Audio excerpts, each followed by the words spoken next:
اور سیدنا عمر کو کن لوگوں نے شہید کروایا، یہ بھی اگر ہم کھولیں گے تو پھر اس کو ڈیپ ڈگ کرنے سے بھی آل امیہ ہی آتی ہے۔ سیدنا عمر کا قاتل کون تھا؟ نام لیتے ہیں جی، وہ کہتے ہیں جی ایرانی تھا جی، ابو لولو فیروز تھا۔ سر ایرانی تو تھا، وہ غلام کس کا تھا؟ حضرت مغیرہ ابن شعبہ کا رضی اللہ تعالیٰ۔ اور بخاری میں یہ موجود ہے الفاظ۔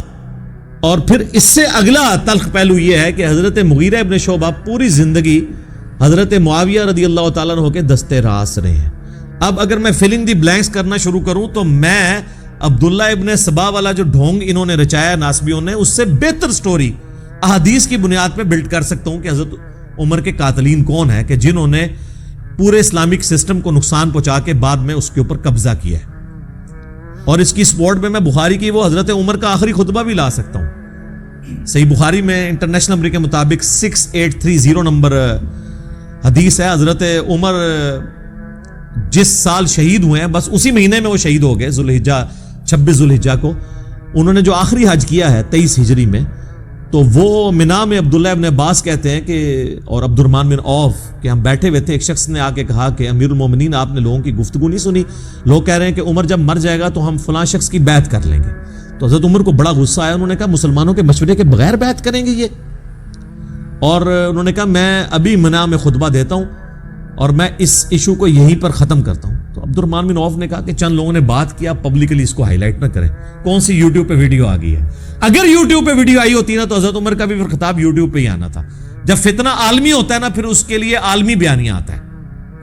خیر مدینہ شریف واپس آئے، وہاں کے انہوں نے ایک ڈیٹیل خطبہ دیا، 6830 نمبر حدیث بخاری کی، ہمارے کربلا والے ریسرچ پیپر میں بڑی لمبی حدیث ہے۔ اس میں الفاظ ہیں کہ کوئی شخص سیدنا ابوبکر کی خلافت کو پلی نہ لے کہ آمدہ بھی کبھی مسلمانوں کے مشورے کے بغیر اس طریقے سے خلیفہ چن لیا جائے۔ یعنی حضرت عمر یہ سمجھتے تھے کہ حضرت ابوبکر کو بھی کیٹاسٹروفیکلی چنا گیا، جس طریقے سے مشورہ ہونا چاہیے تھا ویسے نہیں ہو سکا، لیکن وہ ایک ایکسیپشن ہے کیونکہ امت اس کے اوپر راضی ہوگی۔ اور پھر دوسری بات، حضرت ابوبکر کے پائے کی کوئی اور پرسنالٹی نہیں تھی کہ امت کوئی کلیم کرتا کہ ہاں جی میں بھی اس لیول پہ آ کے تو میں دعوے دار ہوں۔ ایون مولا علی علیہ السلام نے بھی ان کو 6 مہینے کے بعد ایکسیپٹ کر لیا۔ اس کے اوپر میری ڈیٹیل ویڈیو ہے، سیدہ فاطمہ کا قاتل کون، تو آپ دیکھ لیں، میں نے سارے ٹروتھ اس کے اندر ریویل کیے ہیں، ایک ایک حدیث کے نمبر ڈسپلے کر کے۔ تو بہرحال حضرت عمر فاروق رضی اللہ تعالیٰ عنہ نے کہا کہ یہ چیما گوئیاں جو میں سن رہا ہوں نا کہ عمر مر جائے گا تو فلاں کے، تو ان کا مسلمانوں کے مشورے کے بغیر تم خلیفہ چنو گے؟ اللہ کی قسم اگر اس طرح ہوا تو پھر اس کا انجام قتل و غارت ہوگا۔ جس کی بیعت کی گئی اور جو بیعت لینے والے ہیں، یہ دونوں کے دونوں جو ہیں وہ خون ریزی کا شکار ہوں گے۔ اور حضرت عمر نے اس بیعت کو اسٹیبلش ہی نہیں مانا کہ جو تلوار کی دھونس پر لی جائے۔ تو یزید ابن معاویہ کی بیعت جو ہے تلوار کی دھونس پہ ہوئی ہے۔ کہتے ہیں جی وہ صحابہ نے بیعت کر لی تھی، کس طریقے سے بیعت کی تھی تاریخ نہیں، بخاری مسلم بتاتی ہے۔ انشاءاللہ میں آج سب کچھ کور کروں گا، ریسرچ پیپر میں تو میں نے کور کیا ہے، اس کے علاوہ کئی ایک ویڈیوز کے اندر کور کیا ہوا ہے۔ تو جو دھونس اور بدماشی کے ساتھ بیعت لی جائے تو بیعت سیدنا عمر کے فتوے کے تحت اسٹیبلش ہی نہیں ہوتی۔ جب بیعت اسٹیبلش نہیں ہوگی تو لہٰذا اس بیعت کے خلاف کھڑے ہونے والے کو خروج پر مبنی نہیں مانا جائے گا، بلکہ وہ قیام حسینی ہے۔ خروج وہ ہے جو مولا علی کے خلاف ہوا ہے جنگ جمل صفین و نہروان کے اندر، کیونکہ ان کی بیعت اسٹیبلش تھی، وہ خلفائے راشدین میں سے، اس کو بھی میں انشاءاللہ ڈسکس کروں گا۔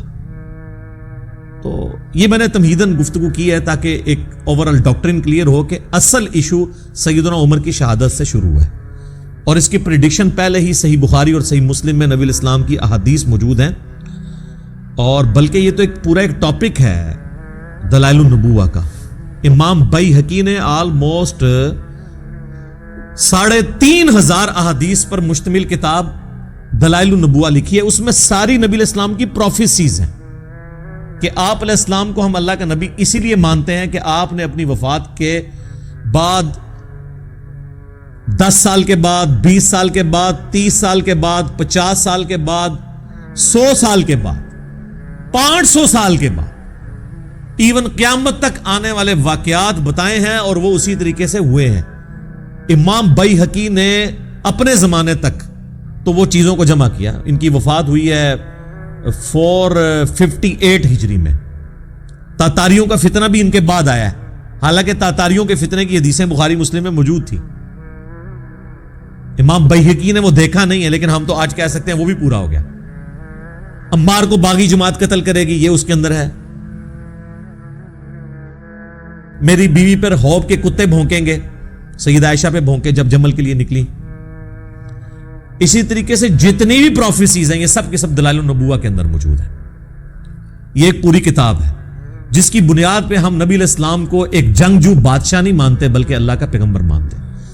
دلائل النبوہ کو اگر احادیث کے خزانے سے نکال دیں تو کوئی شخص بھی رسول اللہ صلی اللہ علیہ وآلہ وسلم کی جنگوں کو جسٹیفائی نہیں کر سکتا، کیونکہ اگر صرف جنگوں کے ذریعے فتوحات کرنے کا نام اللہ کی غیبی تائید ہے تو اسکندر اعظم نے بھی کی ہے. چنگیز خان نے تو انسانی ہسٹری میں سب سے زیادہ فتوحات کی ہیں، اور برٹش امپائر کی امپائر تو دنیا کی سب سے بڑی امپائر تھی. نہ رومن امپائر اس کا مقابلہ کرتی تھی، نہ مسلم کی امپائرز، ایون تاتاریوں سے بھی بڑی امپائر تھی ان کی. تو ہم کیا کہیں گے جی یہ سب کے ساتھ غیبی تائید تھی. ادھر فرق یہ ہے کہ ان لوگوں نے یہ نہیں بتایا تھا کہ ہمارے بعد کیا ہوگا، لیکن ہمارے نبی علیہ السلام اللہ کے پیغمبر ہیں، وہ جنگجو نہیں ہیں. انہوں نے بتایا کہ میرے بعد اس طرح بگاڑ ہوگا. ایک ایک بندے کو انہوں نے پوائنٹ آؤٹ کیا اور منوان پورا ہوا ہے. یہ اس چیز کا ثبوت ہے کہ نبی علیہ السلام ایک جنگجو نہیں تھے بلکہ اللہ کے پیغمبر تھے. امام المجاہدین ہیں، وہ جہاد اور قتال کا دنیاوی بادشاہوں کی جنگوں کے ساتھ کوئی لینا دینا نہیں، نعوذ باللہ من ذالک. تو بخاری اور مسلم کی ایک حدیث ہے، یہ حدیث بھی آپ کو دلائل النبوہ کے اندر مل جائے گی. بخاری مسلم دونوں میں حدیث ہے.